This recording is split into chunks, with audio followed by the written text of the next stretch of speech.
تھا ایک دن خیالوں میں کھویا ہوا رب سے میں نے تصور میں کی التجا کون ہے تجھ کو پیارا، تب جا کر یہ مسئلہ حل ہو پائے گا۔ دوسرا اہم ترین مسئلہ جس کی طرف میں توجہ دلانا چاہتا ہوں وہ مسئلہ ہے مسجد کے اماموں کا، مسجد کے مؤذنین کا، مدارس کے اساتذہ کرام کا۔ لاک ڈاؤن سے پہلے بھی یہ بات میں نے مختلف موقعوں پر عرض کی، اور لاک ڈاؤن کے زمانے میں اور اس کے بعد جو تازہ ترین صورتحال ہے اس کو دیکھ کر میں عاجزانہ اور مؤدبانہ یہ درخواست لوگوں سے کرتا ہوں کہ اللہ کے لیے ان ائمہ کرام، ان مؤذنین کرام اور ان اساتذہ کرام کی اہمیت کو سمجھیے۔ یہ دنیا میں بظاہر سادہ سے اور معمولی سے نظر آنے والے لوگ یہ اللہ کے مقرب ترین بندے ہیں۔ یہ جانتے تھے کہ مدرسوں میں پڑھنے کے بعد ان کو چند ہزار روپے کی تنخواہ کے علاوہ اور کوئی راستہ کمانے کا نہیں مل پائے گا۔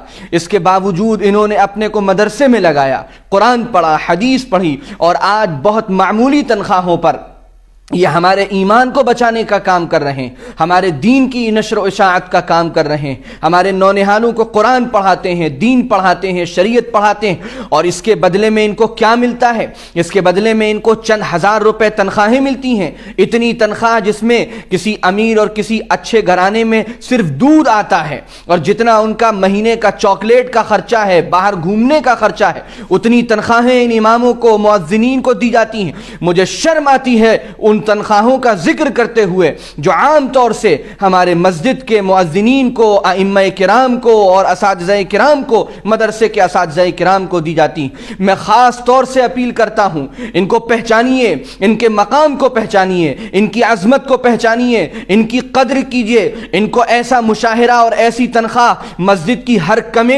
ہر مسجد کی کمیٹی ایسا مشاہرہ دے جو کم از کم یہ عزت کی زندگی گزار سکیں۔ کیا ان کی تمنائیں نہیں ہیں؟ کیا ان کا دل نہیں چاہتا ہوگا اچھا کھانے کا؟ کیا ان کے بیوی بچوں کو اور اچھے کپڑے پہننے کی طبیعت نہیں ہوتی ہوگی؟ کیا ان کا کبھی کہیں جانے کا دل نہیں چاہتا ہوگا؟ کیا ان کو اچھی سواری لینے کا دل نہیں چاہتا ہوگا؟ کیا ان کو اپنے لیے ایک ذاتی مکان بنانے کا، اپنے حج بیت اللہ کے لیے پیسے جمع کرنے کا، کیا یہ خواہشیں ان کے دل میں پیدا نہیں ہوتی ہوں گی؟ یہ گھٹ گھٹ کر اپنی خواہشوں کو دباتے ہیں۔ ان کے اندر خودداری ہوتی ہے، ان کے اندر غیرت ہوتی ہے، ان کے اندر حیا ہوتی ہے، اس لیے یہ کہتے نہیں ہیں لوگوں سے۔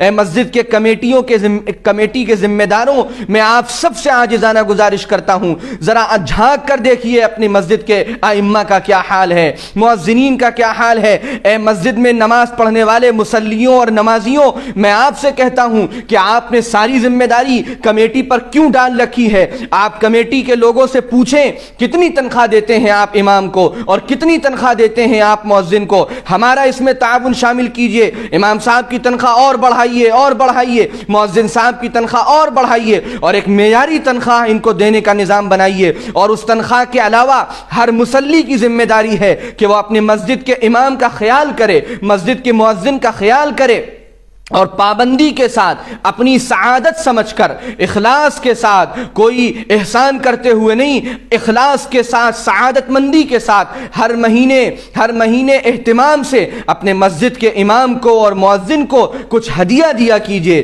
کبھی نقد اس طرح دیجئے کہ آپ محتاج ہیں دینے کے، اس طرح چھپ کر اور اخلاص کے ساتھ دیجئے۔ ان کی ضرورتوں کا سامان ان کو مہیا کرائیے۔ یہ ہر نماز پڑھنے والے کی ذمہ داری ہے۔ آپ کے یہاں ٹی وی کا بل اور انٹرنیٹ کا بل اور موبائلوں کا بل جتنا جاتا ہے اس سے کم تنخواہیں آپ کے مسجد کے امام کی ہیں، آپ کے مسجد کے مؤذن کی ہیں۔ کیسے اللہ کو جواب دیں گے؟ کیسے نبی کریم صلی اللہ علیہ وسلم کا سامنا کر پائیں گے کہ جنہوں نے تمہارے دین کی فکر کی، جنہوں نے تمہیں 5 وقت نماز پڑھائی، ان کے ساتھ تمہاری کنجوسی کا یہ عالم تھا؟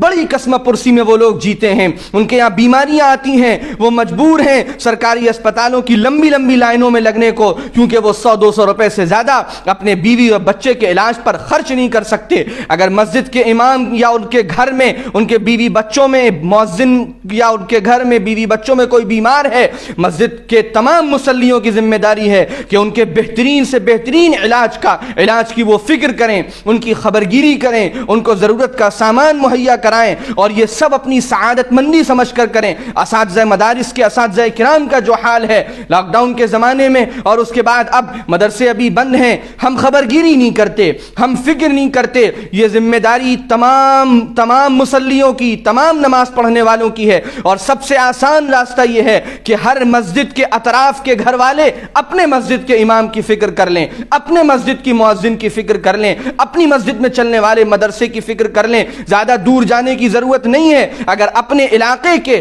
تمام مسلمان گھر والوں نے اپنے مسجد کے امام کی، اپنے مسجد کی مؤذن کی، اپنے مسجد میں چلنے والے مکتب اور مدرسے کے اساتذہ کی فکر کر لی اور ان کو معیاری تنخواہ دینے کا فیصلہ کیا اور ان کو ہدایہ دیے اور چھپ چھپ کر ان کی مدد کی، ان کے ضرورت کے سامان مہیا کرائے، وہ ہمارے کام میں لگے ہیں، ہمیں ان کو فارغ کرنا ہے۔ یہ تنخواہ اور مشاہرہ ہرگز اللہ کے قرآن کا بدل نہیں ہو سکتا۔ قرآن اتنی عظیم الشان چیز ہے، یہ تنخواہ، یہ ہدایہ، یہ مشاہرے، یہ صرف اس وقت کا جو وہ وقت اپنا نکال رہے ہیں ہماری خدمت کے لیے، یہ ان کو اس کے لیے ہے تاکہ ان کی ضرورتیں پوری ہوں اور وہ یکسوئی کے ساتھ ہماری خدمات انجام دے سکیں۔ یاد رکھیے، اگر ہمارے مسجد کے امام صاحب یا مؤذن صاحب یا ہمارے مسجد میں چلنے والے مدرسے اور مکتب کے استاذ اگر قسم پرسی میں جیتے رہے، گھٹ گھٹ کر جیتے رہے، اپنی ہر خواہش اور ضرورت کو وہ مارتے رہے اور ہم عیش و تفریح میں لگے رہے، تو اللہ کے یہاں ہمارے لیے کوئی جواب نہیں ہوگا۔ ہم اس عمل کی نحوست دنیا سے لے کر آخرت تک دیکھیں گے۔ بڑی بڑی مسجدوں کی یہ کارگزاریاں ہیں کہ ان کے کمیٹی کے لوگ ہوں یا اس مسجد میں نماز پڑھنے والے مصلی ہوں، وہ خود لاکھوں اور کروڑوں میں جیتے ہیں اور ان کے مسجد کا امام چند ہزار روپے میں گھٹ گھٹ کر زندگی گزارتا ہے۔ ایسے لوگ کیسے اللہ کا سامنا کریں گے، کیسے نبی صلی اللہ علیہ وسلم کا سامنا کریں گے؟ اس فکر کو اپنے اوپر سوار کر لیجئے اور ہر شخص اپنے مسجد کی، اپنے محلے کی فکر میں لگ جائے۔ اللہ تعالی ہمیں ان ائمہ کرام کی، ان مؤذنین کرام کی اور ان مدارس کے اساتذہ کرام کی بے انتہا قدر کی توفیق عطا فرمائے اور ان کی بڑھ بڑھ کر ان کی خوب مدد کرنے کی، ان کا خوب ساتھ دینے کی اور ان کی خدمت کو اپنی سعادت سمجھنے کی توفیق عطا فرمائے۔ میرے اس پیغام کو جتنا ہو سکے دوسروں تک پہنچائیے، فردن ایک فرد تک پہنچائیے۔ اس سلسلے میں رابطہ کیجئے، محلے کے لوگ بیٹھ کر آپس میں نظام طے کریں، مصلی بیٹھ کر آپس میں نظام طے کریں اور اس مسئلے کو سوچئے، اپنے دل پر ہاتھ رکھ کر، ذہن کو لگا کر کہ اگر ان کی جگہ میں ہوں تو پھر میں کیا سوچوں گا۔ اللہ عمل کی توفیق عطا فرمائے۔ والسلام علیکم ورحمۃ اللہ وبرکاتہ۔